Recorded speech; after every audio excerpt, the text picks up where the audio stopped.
Consumers like cloud computing because of the convenience and fun of getting email and social network information anywhere. One research survey found that almost 70% of Americans use at least one cloud service. The Electronic Privacy Communications Act of 1986 is supposed to protect electronic communication.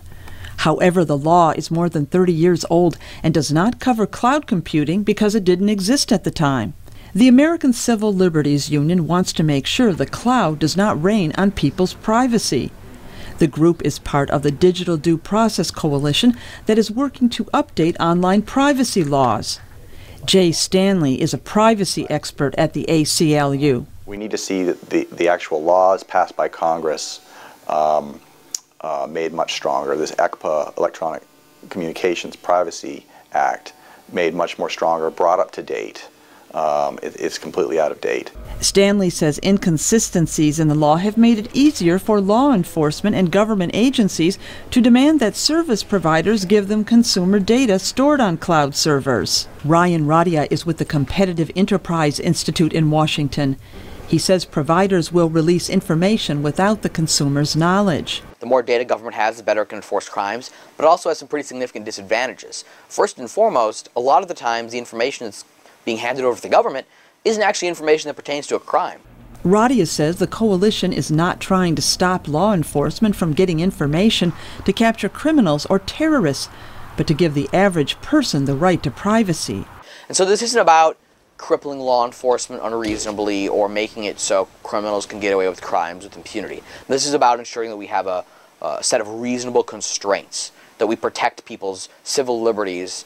A poll by the Pew Internet and American Life Project says 65% of Americans are concerned that law enforcement agencies could access their files.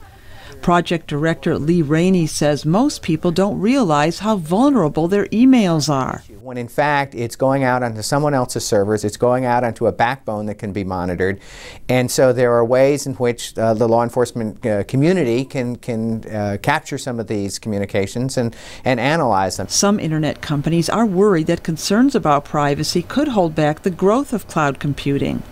Baron Soko with the Progress and Freedom Foundation in Washington says companies could lose business. We become afraid to use those services. We don't trust the fact that when we put our data into one of these cloud service providers, that it's actually going to be protected.